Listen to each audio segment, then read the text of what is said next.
राम राम दोस्तों। जय श्री सीताराम सरकार की जय।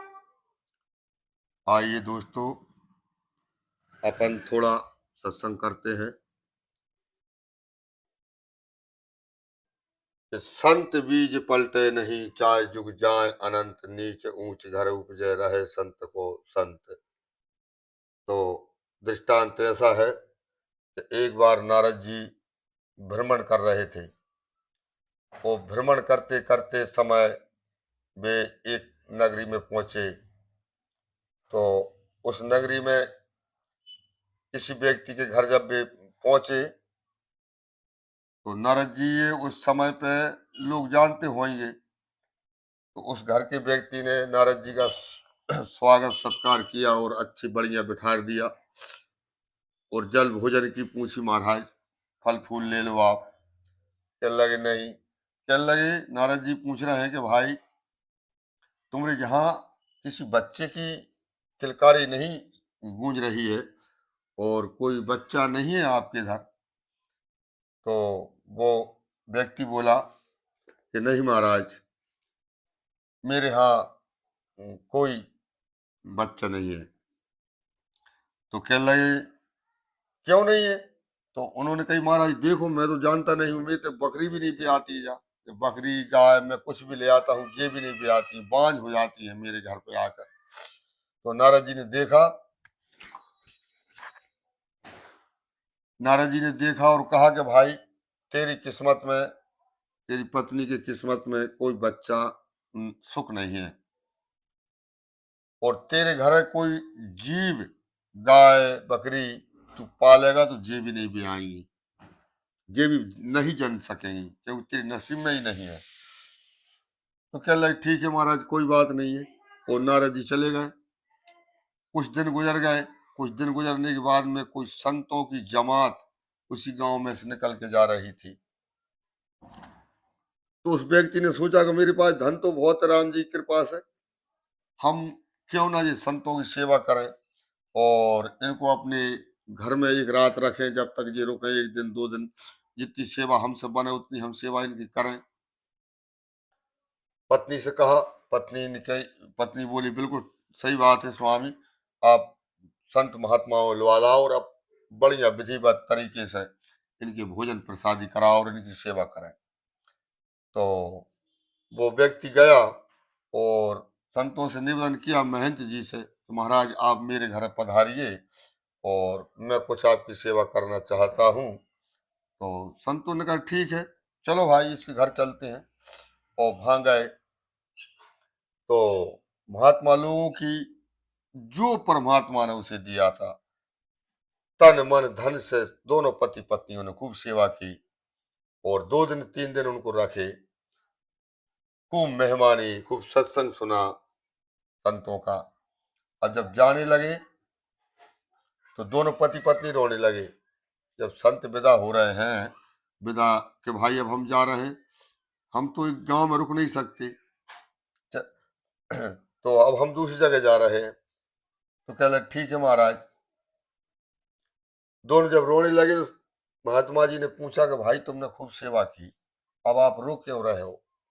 प्रसन्नचित्त होकर आप रहिए और अब हम अ, आगे का रास्ता नापते हैं।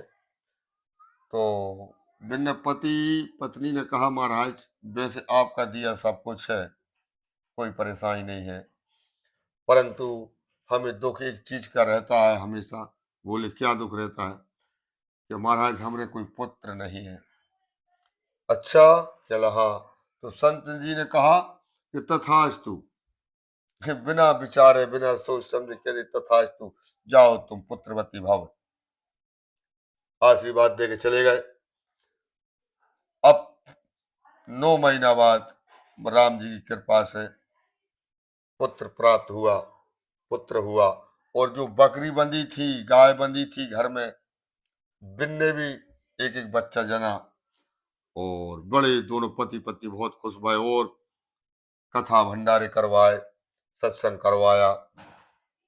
कुछ दिन बीतने के बाद में नारद जी फिर पहुंचे उसी गांव में। जब नारद जी पहुंचे तो उसी के घर पहुंचे और उसी के घर जब पहुंचे तो देखा कि दरवाजे पे गाय बंधी है, बछड़ा भी बंधा है, बकरी बंधी है, बकरी का बच्चा भी बंधा हुआ है, और आंगन में एक बालक भी खेल रहा है। तो नारद जी ने पूछा, भाई ये किसके हैं ये बच्चे? तो व्यक्ति ने कहा, महाराज ये मेरे ही है, और ये बच्चा मेरा बच्चा है, और ये बकरी का है, ये गाय का है।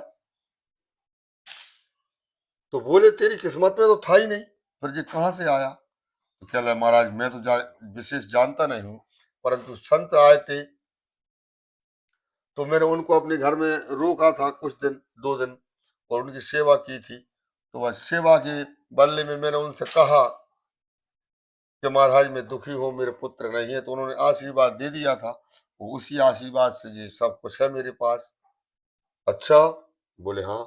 तो नारद जी जब बात थोड़ी अनुचित लगी कि गजब होगा, जब इस किस्मत में ही नहीं था कुछ तो मिल कैसे गया, तो भगवान के पास पहुंचे, और भगवान क्षीर सागर में शयन कर रहे थे। तो परमात्मा तो ऐसे हैं, तन की जाने मन की जाने चित्त की जाने चोरी, और परमात्मा से कछु नहीं छिपो बई के हाथ में डोरी।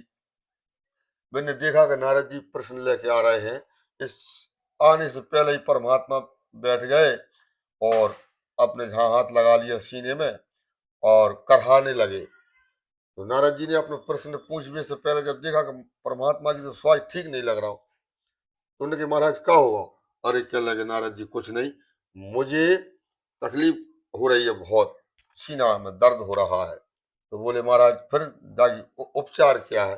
चलो उपचार तो नारद जी जाको एक ही है, कोई मेरो भगत कलेजो निकाल के मुंह दे दे तो मैं ठीक हो जाऊं,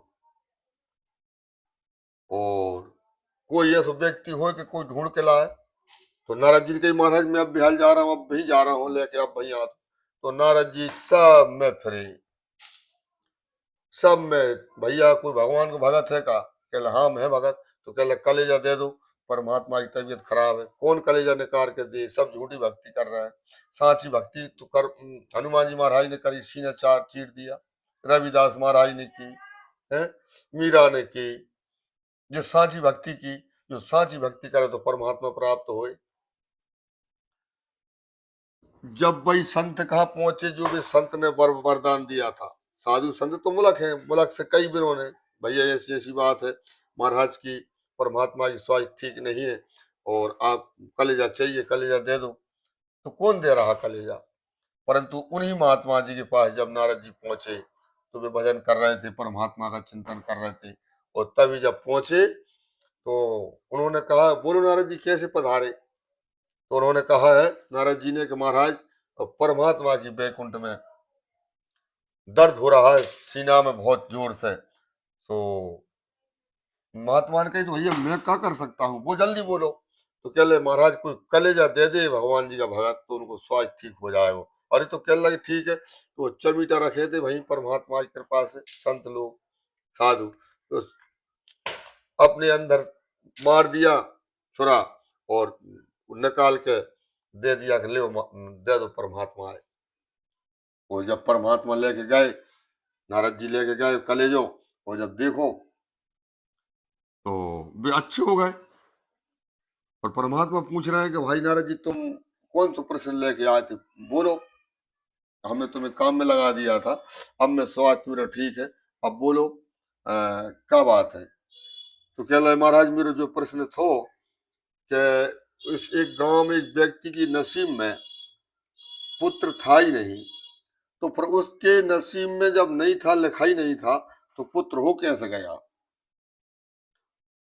तो परमात्मा कह रहे हैं कि इसलिए ही तो मैं आपसे कह रहा हूं भैया, भगत तो तुम भी मेरे हो, मेरी भक्ति कर दो। बोले हाँ महाराज करते हैं। तो कह लगे, फिर तुम दुनिया में क्यों ढूंढत फिर रहे थे? कल जो तुम भी तो निकाल के दे सकते थे मुझे, जब मेरा स्वास्थ्य ठीक नहीं था। तो चल हाँ प्रभु जाई बात सही है। कह लगे, उन्होंने ही क्यों कलेजा निकाल के दिया? तो परमात्मा कह रहे हैं कि हे नारद, ऐसे संतों की जो मेरे अधीन हैं, ऐसे संतों की मैं क्यों ना मानूं, उनकी सेवा क्यों ना करूं, उनके वचन का सम्मान क्यों ना करूं? उनके वचनों का मुझे मान रखना पड़ता है। हे नारद जी, इसलिए लिखी भी मेटनी पड़ती है मुझे, अगर कोई संत आशीर्वाद दे दे